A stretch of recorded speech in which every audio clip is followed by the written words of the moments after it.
doktor dan jururawat yang berada di barisan hadapan, anda mengambil risiko setiap kali melangkah masuk ke ward, tetapi anda terus melangkah dengan gagah untuk menyelamatkan nyawa orang lain.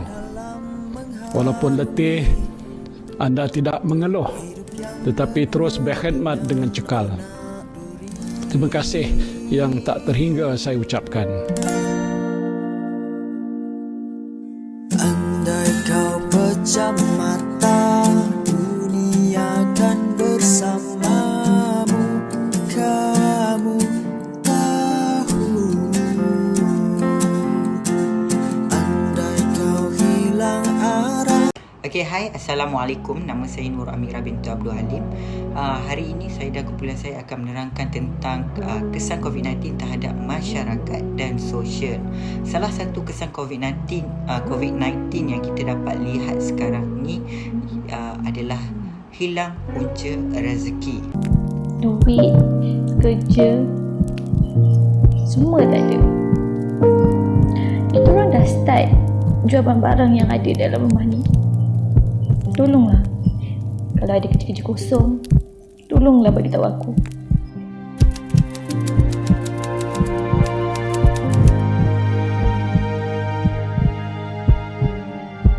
Di mana hilang punca rezeki yang saya maksudkan adalah kita dapat tengok sebahagian daripada macam usahawan ataupun bisnes terpaksa ditutup kerana tidak mempunyai kewangan yang cukup ataupun dana yang cukup untuk meneruskan perniagaan tersebut.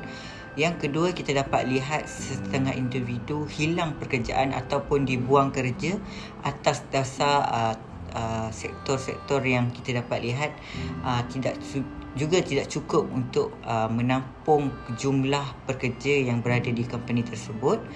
Dan ketiga, kita dapat lihat peluang pekerjaan di Malaysia semakin tipis, terutama sekali kepada graduate yang baru sahaja menamatkan pengajian di universiti. So, sebagai umat Islam, kita seharusnya percaya yang rezeki itu adalah milik Allah dan yakin kepada rezekinya, kerana ini telah tertulis dalam surah Al-Hud ayat 6 yang di mana tiada satu pun makhluk di dalam muka bumi ini ataupun di atas muka bumi ini tidak dijamin rezekinya oleh Allah.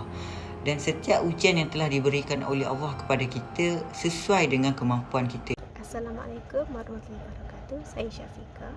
Saya ingin memberitahu kenapa kerajaan limitkan orang di tempat awam.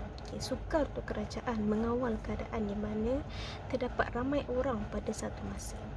Kemungkinan pendedahan kepada titisan pernafasan setiap manusia.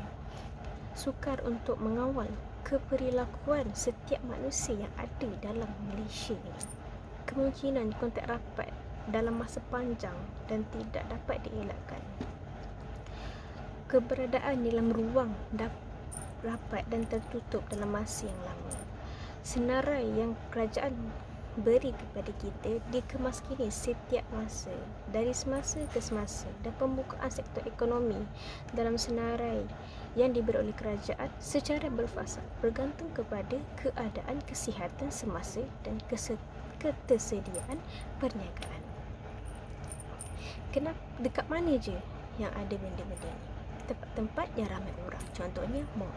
Tempat-tempat dia ada tempat rekreasi, tempat hiburan, tempat-tempat yang kerajaan limitkan supaya tiada rantaian COVID-19.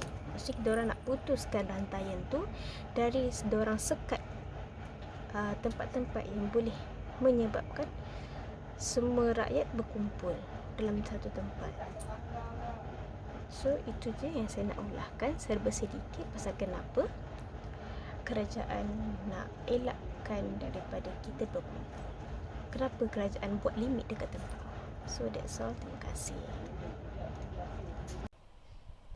Assalamualaikum warahmatullahi wabarakatuh. Saya Nurul. Saya ingin mengulas lebih lanjut berkenaan kesan-kesan COVID terhadap sosial dan kemasyarakatan di Malaysia. Seperti yang kita sedia maklum, Malaysia kini telah memasuki gelombang ketiga bagi penularan COVID-19. penularan COVID ini telah menunjukkan trend peningkatan semula kes berikutan wujudnya kluster baru di beberapa kawasan seperti Kedah, Sabah dan Selangor. Demi membendung penularan wabak ini, kerajaan telah mengambil langkah segera dengan mengenakan Perintah Kawalan Pergerakan Diperketatkan PKPD dan Perintah Kawalan Pergerakan Bersyarat PKPB. Tumpuan Perintah Kawalan ini diberikan kepada kawasan bandar ataupun penduduk yang mempunyai bilangan kes yang tinggi. Demi membendung penularan ini juga, kerajaan telah mewajibkan pemakaian pelitup separuh muka ketika penduduk berada di tempat awam dan juga beberapa SOP perlu dipatuhi ketika masyarakat berada di tempat awam. Impak daripada COVID-19 ini bukan hanya tertumpu kepada aspek ekonomi negara tetapi juga telah memberi kesan kepada aspek sosial penduduk. Penduduk akan mengalami perubahan gaya hidup seharian yang berbeza berbanding sebelum ini, seperti perniagaan yang akan memberi kesan kepada perbelanjaan dan pendapatan seharian, aktiviti keagamaan, sistem pendidikan dan hubungan sosial penduduk. Kerajaan juga telah melarang sebarang aktiviti beriadah dan majlis keramaian seperti majlis kahwin, majlis keagamaan adalah dilarang sama sekali untuk mengelakkan kehadiran ramai pengunjung, dan dikhawatiri kehadiran orang ramai akan memberikan kesan ataupun memudahkan potensi untuk mendapatkan jangkitan adalah tinggi. Ini adalah sebagai langkah kerajaan untuk membendung penularan wabak ini. Justru masyarakat Malaysia perlu bersedia untuk menghadapi perubahan norma baru kehidupan. Memakai pelitup separuh muka dan penjarakan sosial perlu dipraktikkan bagi membendung penularan virus ini, serta menjaga kebersihan dan sentiasa mengikut SOP kerajaan yang telah ditetapkan oleh kerajaan. Sekian, terima kasih. Amalan norma baru seperti penjarakan sosial, kerap membasuh tangan dan guna pelitup muka diterapkan di dalam budaya kemasyarakatan di dalam negara kita ini bagi mencegah COVID-19, di mana amalan norma baru ini memberi kesan kepada sosialisme masyarakat di negara kita. Sebagai contoh, di tempat kerja, dahulunya yang kita selalu bersalaman, berborak secara dekat dan sentiasa berhubung antara satu sama lain, di tempat kerja menjadi seolah-olah dosa besar disebabkan pengamalan penjarakan sosial antara satu sama lain. Majlis keramaian seperti majlis perkahwinan, majlis hari jadi, majlis bercukur pun sekarang tidak boleh dilakukan kerana pandemik COVID-19. Itu banyak memberi kesan kepada sosialisme antara kita, kerana dari majlis-majlis seperti itulah kita akan lebih mengeratkan lagi silaturahim antara kita semua. Masyarakat juga tidak boleh beraktiviti secara sosial di tempat awam dan terhad, aktiviti luar mereka terhad terhadap sesuatu aktiviti sahaja. Ini bagi menyekat penyebaran COVID-19. Okey, sekarang saya akan bawa anda semua keluar dan jangan lupa pakai pelitup muka.